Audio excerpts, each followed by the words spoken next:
Welcome to Kalakuncha picnic channel.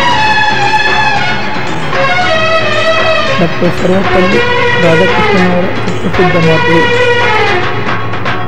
ನೋಡೋಣ ಬನ್ನಿ. ಸ್ಫೂರ್ತಿದಾಯಕ ಮತ್ತು ಪ್ರೇರಕ ಉಲ್ಲೇಖಗಳು ಬನ್ನಿ ನೋಡೋಣ. 1. ಸಹಿಷ್ಣುತೆ ಎಂದರೆ ಸೀಮಿತ ಮನಸ್ಸು, ಅನಂತದ ಅಕ್ಷಯಕ್ಕೆ ಸಲ್ಲಿಸುವ ಗೌರವ.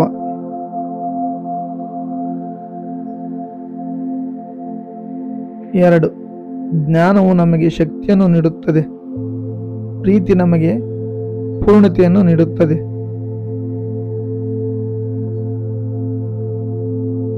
3. ನಮಗೆ ತಿಳಿದಿದೆ ಎಂದು ನಾವು ಭಾವಿಸಿದಾಗ ನಾವು ಕಲಿಯುವುದನ್ನು ನಿಲ್ಲಿಸುತ್ತೇವೆ.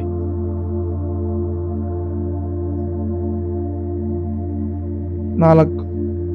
ಪುಸ್ತಕಗಳು ನಾವು ಸಂಸ್ಕೃತಿಗಳ ನಡುವೆ ಸೇತುವೆಗಳನ್ನು ನಿರ್ಮಿಸುವ ಸಾಧನಗಳಾಗಿವೆ.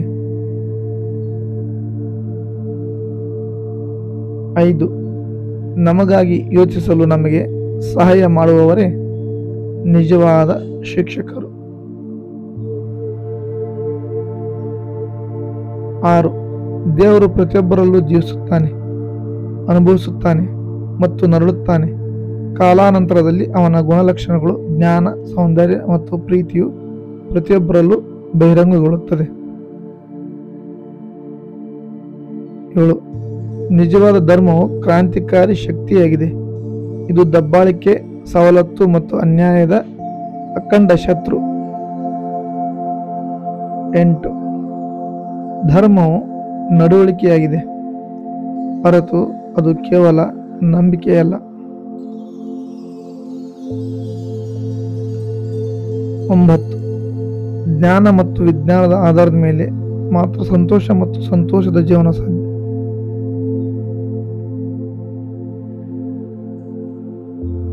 11. ಶಿಕ್ಷಣದ ಅಂತಿಮ ಉತ್ಪನ್ನವು ಸ್ವತಂತ್ರ ಸೃಜನಶೀಲ ಮನುಷ್ಯನಾಗಿರಬೇಕು. ಅವರ ಐತಿಹಾಸಿಕ ಸಂದರ್ಭಗಳು ಮತ್ತು ಪ್ರಕೃತಿಯ ಪ್ರತಿಕೂಲತೆಗಳ ವಿರುದ್ಧ ಹೋರಾಡಬಹುದು. 12.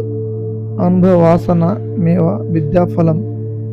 ಜ್ಞಾನದ ಫಲ ವಿದ್ಯೆಯ ಫಲ ಅನುಭವ.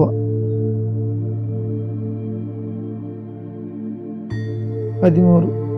ಶಿಕ್ಷಕರು ದೇಶದ ಅತ್ಯುತ್ತಮ ಮನಸ್ಸಿನವರಾಗಿರಬೇಕು.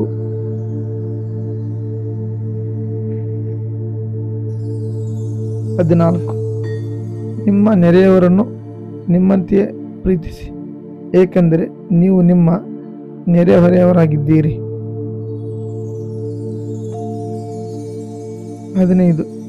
ನಮಗೆ ಎಲ್ಲವೂ ತಿಳಿದಿದೆ ಎಂದು ನಾವು ಯಾವಾಗ ಅಂದುಕೊಳ್ಳುತ್ತೇವೋ ಅಂದು ನಾವು ಕಲಿಯುವುದನ್ನು ನಿಲ್ಲಿಸುತ್ತೇವೆ. 16. ಶಿಕ್ಷಣದ ಅಂತಿಮ ಫಲಿತಾಂಶವು ಸ್ವತಂತ್ರ ಹಾಗೂ ಸೃಜನಶೀಲ ಮನುಷ್ಯನನ್ನು ರೂಪಿಸುವುದಾಗಬೇಕು. ಆಗ ಮಾತ್ರ ಅವರು ಕಹಿ ಸಂದರ್ಭ ಮತ್ತು ಪ್ರಕೃತಿಯ ಪ್ರತಿಕೂಲತೆಗಳ ವಿರುದ್ಧ ಹೋರಾಡಬಹುದು. 17. ಪುಸ್ತಕಗಳು ನಾವು ಸಂಸ್ಕೃತಿಗಳ ನಡುವೆ ಸೇತುವೆಗಳನ್ನು ನಿರ್ಮಿಸುವ ಸಾಧನಗಳಾಗಿವೆ. 18. ದೇವರು ಪ್ರತಿಯೊಬ್ಬರಲ್ಲೂ ಇರುತ್ತಾನೆ. ನಾವು ಅನುಭವಿಸುವ ಪ್ರತಿಯೊಂದನ್ನು ಅವನು ಅನುಭವಿಸುತ್ತಾನೆ. ನಮ್ಮ ನೋವಿಗೆ ಅವನು ನರಳುತ್ತಾನೆ. ಕಾಲಾನಂತರದಲ್ಲಿ ಅವನ ಗುಣಲಕ್ಷಣಗಳು, ಜ್ಞಾನ, ಸೌಂದರ್ಯ ಮತ್ತು ಪ್ರೀತಿಯು ಪ್ರತಿಯೊಬ್ಬರಲ್ಲೂ ಕಾಣಿಸಿಕೊಳ್ಳುತ್ತದೆ.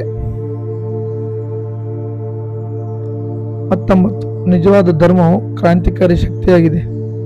ಇದು ದಬ್ಬಾಳಿಕೆ, ಸವಲತ್ತು ಮತ್ತು ಅನ್ಯಾಯದ ಅಖಂಡ ಶತ್ರು.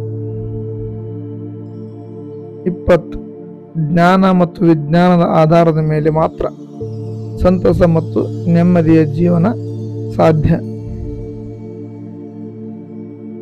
21. ವಿಶ್ವವಿದ್ಯಾನಿಲಯದ ಮುಖ್ಯ ಕಾರ್ಯವು ಪದವಿ ಮತ್ತು ಡಿಪ್ಲೊಮಾಗಳನ್ನು ನೀಡುವುದು ಅಲ್ಲ.